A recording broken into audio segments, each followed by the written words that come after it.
tal? Muy buenos días. Bienvenidos a su programa Voces en Directo, el espacio que abrimos en el periódico El Economista para conversar con los principales líderes del sistema financiero internacional.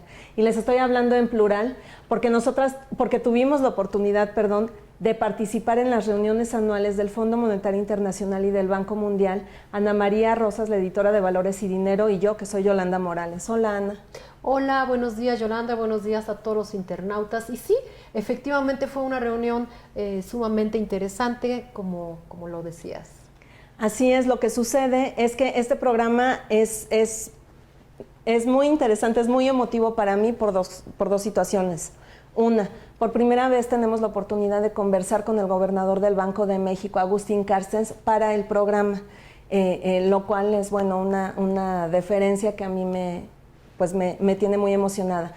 Y dos, porque conversamos con él a propósito de las reuniones anuales, ya que él es el presidente del Comité Financiero y Monetario Internacional, es decir, es el comité que congrega, que representa a los 148 miembros del Fondo Monetario Internacional.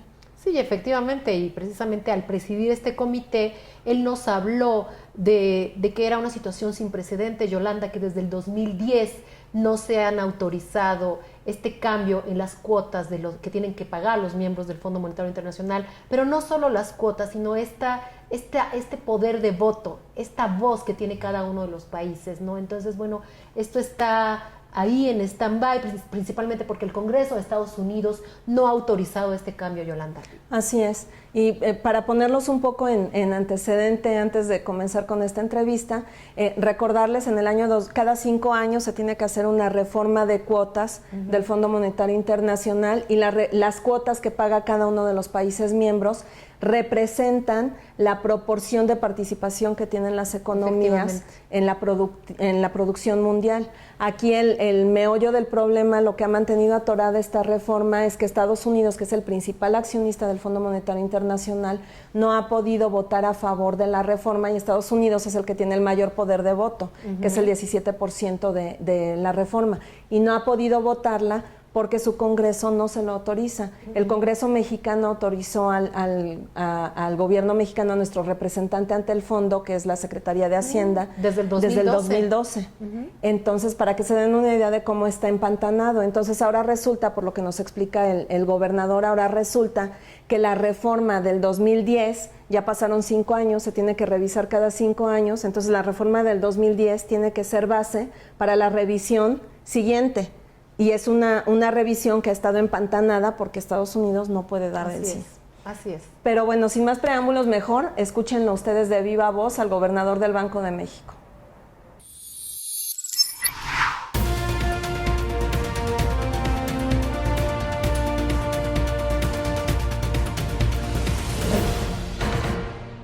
Lo último que instruyó el Comité Monetario y Financiero fue que si a mediados de septiembre Estados Unidos no lograba la ratificación del cambio de 2010 que pudiera permitir aumentar cuotas, lo que procedía es que el directorio ejecutivo empezara a tener discusiones sobre opciones alternativas, en la que básicamente se buscaría dar asignaciones discrecionales, por decirlo así, sin que sea un arreglo generalizado. Entonces ahorita precisamente el directorio ya empezó con esas discusiones.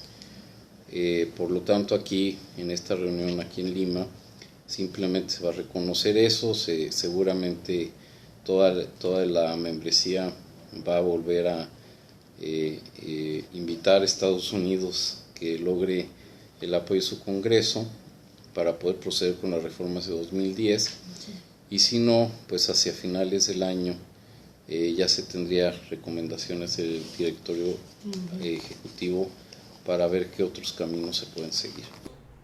Bueno, Yolanda, ya después de que el doctor Carstens nos explica cuál es la situación que se vive en este momento en la discusión de las cuotas, bueno, pues había que entrar en materia, ¿no? Y bueno, obviamente lo primero que le preguntamos al gobernador fue qué ocurría con la decisión de la Reserva Federal. Pero no solo esto, sino que el Fondo Monetario había recomendado que esta revisión se hiciera hasta el año que entra, y bueno, es muy interesante lo que nos dice. Así es, no les voy a decir más, vean la respuesta, por favor.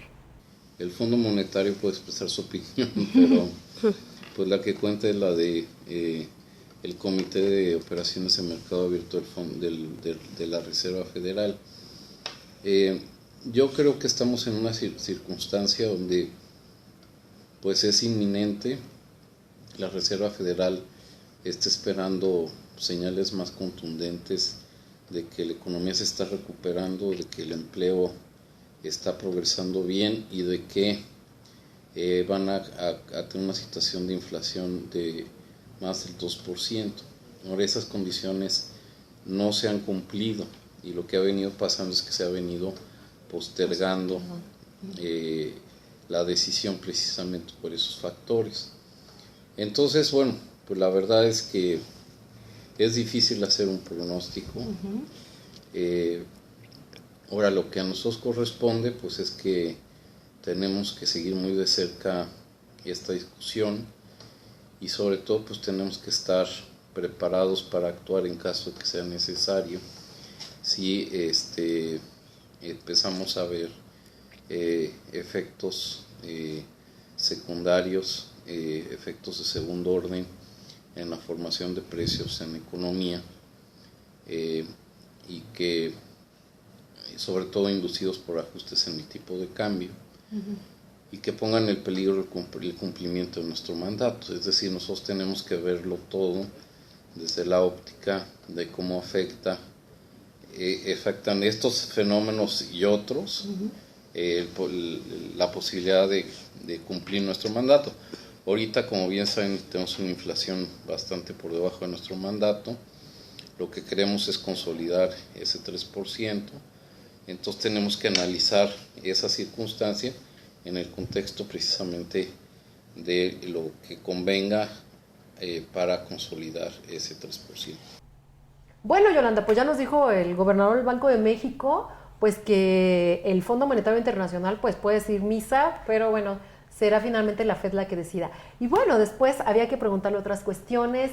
Hemos hablado con muchos analistas, tú misma me lo has comentado, ¿no? Que nos han dicho qué podría significar el remanente de operación del Banco de México, el cual pues va a entrar este dinero a partir del 1 de enero, la Secretaría de Hacienda lo soltará, ¿no? Y entonces el gobernador nos dice, Yolanda, no se preocupen, no es inflacionario, ya está dando la respuesta, pues porque el Banco de México va a utilizar las herramientas que tiene para que no ocurra. Esto es esterilizarlo. Entonces, él nos hace una explicación muy clara, nos da una cátedra de qué es lo que va a suceder, porque es la segunda ocasión que al gobernador del Banco de México, Agustín Carstens, le toca entregar un remanente de operación del Banco de México. Vamos a ver lo que nos explica. Por un lado, todavía no sabemos si va a haber remanente, o sea, todavía faltan... El que ya van a entregar, el del año pasado. No, el que ya se entregó, hay un acuerdo de la Junta Monetaria, de la Junta del Banco de México, de que o sea, al momento en que lo gasta la Secretaría de Hacienda, ahorita lo tiene depositado en el Banco de México. Efectivamente. Al momento en que lo gaste al inicio del año entrante, el Banco de México va a esterilizar al 100% el impacto monetario de ese gasto. Entonces, no va a tener ningún impacto inflacionario. Y eso pasaría también si en el siguiente año la política del banco sería esterilizar al 100% del impacto monetario. Perfecto. Gracias, doctor. Bueno, y ya que estábamos hablando de México y que teníamos al banquero central, obviamente la pregunta obligada era sobre reservas internacionales. Las reservas internacionales han ido bajando desde diciembre, que entró en operaciones la subasta de reservas para estabilizar al mercado cambiario. Han bajado en el orden de 14,000 millones de dólares. En este momento tenemos un saldo tiene el Banco Central un saldo de 180,000 millones de dólares aproximadamente en reservas. Claro, hay que agregar la línea de crédito flexible, que son otras 70,000 millones, pero el Banco de México y el Fondo Monetario nos han dicho que son las reservas, pues los principales activos que pueden servir en un momento de un retorno de liquidez. Entonces la pregunta es, ¿son suficientes las reservas? ¿No están quemando cartuchos antes de que llegue la subida de tasas? Y esto fue lo que nos respondió. Es muy posible que eso nos permita reducir el grado de intervención en el mercado cambiario.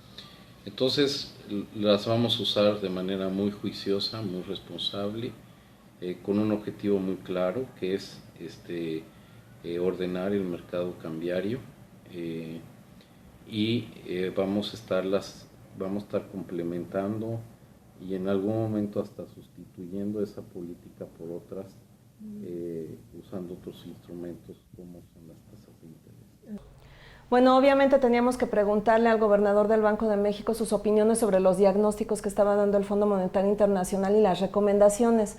El Fondo Monetario Internacional decía, señores, ante este retorno de liquidez o a esta reducción de la liquidez en el mercado financiero mundial, la recomendación es clara, mantengan su grado de inversión, su grado soberano de inversión. Entonces yo le preguntaba al gobernador, ¿por qué es tan importante y cómo está el grado de inversión de México? Sí, Yolanda, y el grado de inversión es la palomita con la cual tú vas a salir a solicitar dinero al mercado y va a ser más caro o más barato. De aquí depende todo y bueno, pues es muy interesante lo que nos responde.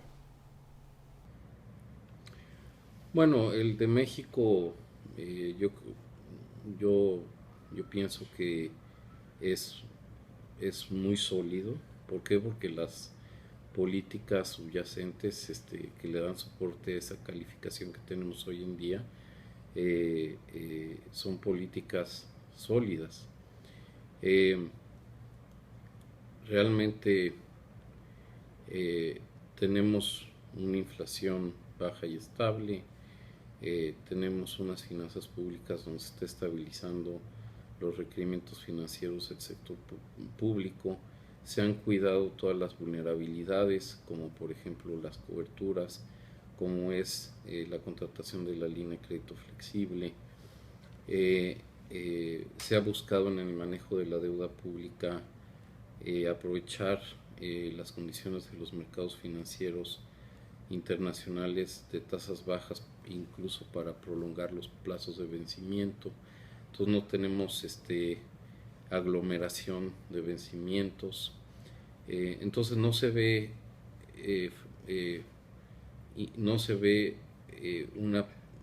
una circunstancia en la cual el gobierno de México tenga problema en cumplir en tiempo y forma con sus obligaciones de pago. Entonces en ese sentido yo la verdad es que no percibo un problema al respecto.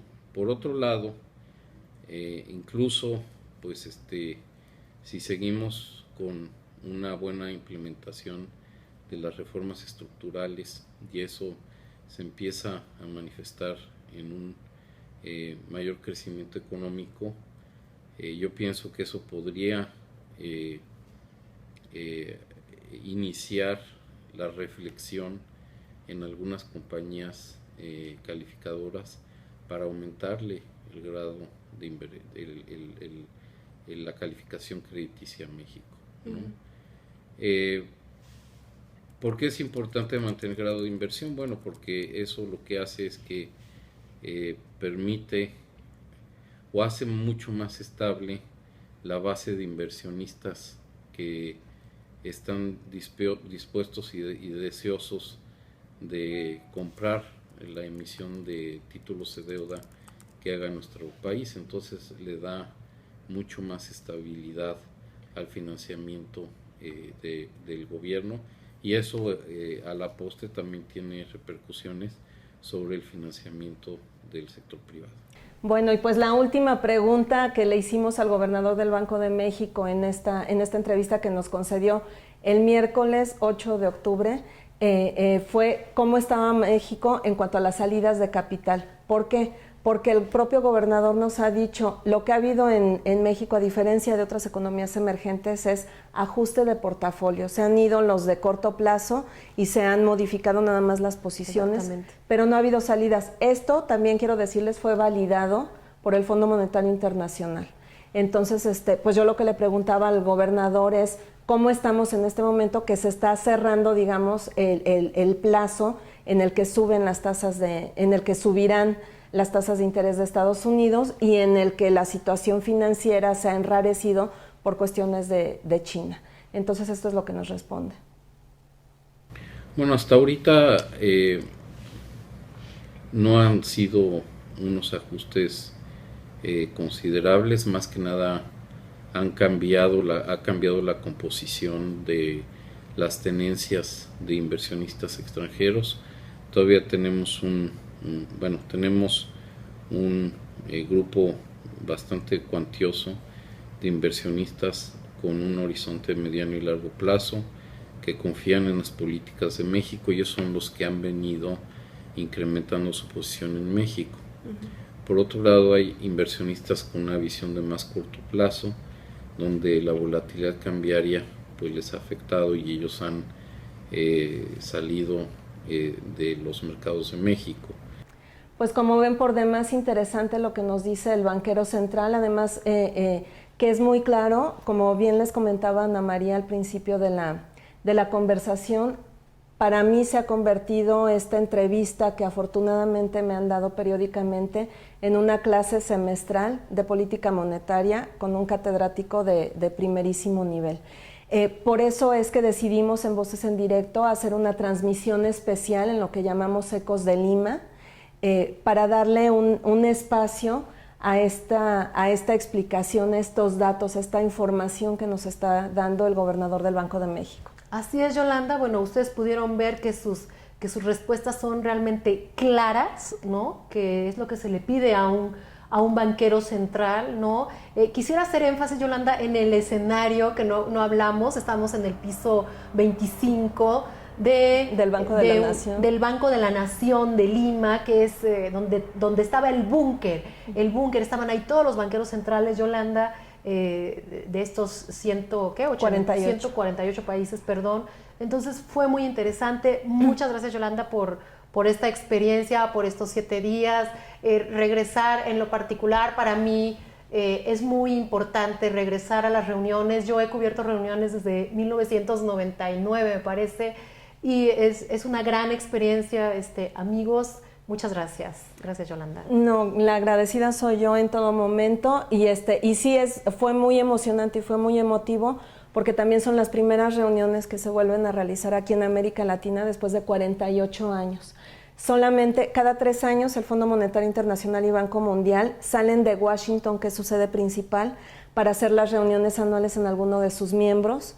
En América Latina solamente se habían organizado en 3 ocasiones, la primera por México, la segunda por Brasil y ahora es la tercera por Lima. Entonces es la manera como de decirnos el Fondo Monetario Internacional: hey, sí los estoy viendo, sí estoy viendo lo que han avanzado, porque no hay que perder de vista que después de la crisis financiera mundial del 2008, las economías emergentes fueron las que sacaron del atolladero a la crisis, al crecimiento mundial, y en particular llamaron la atención las posiciones financieras sanas y prudentes de las economías de América Latina.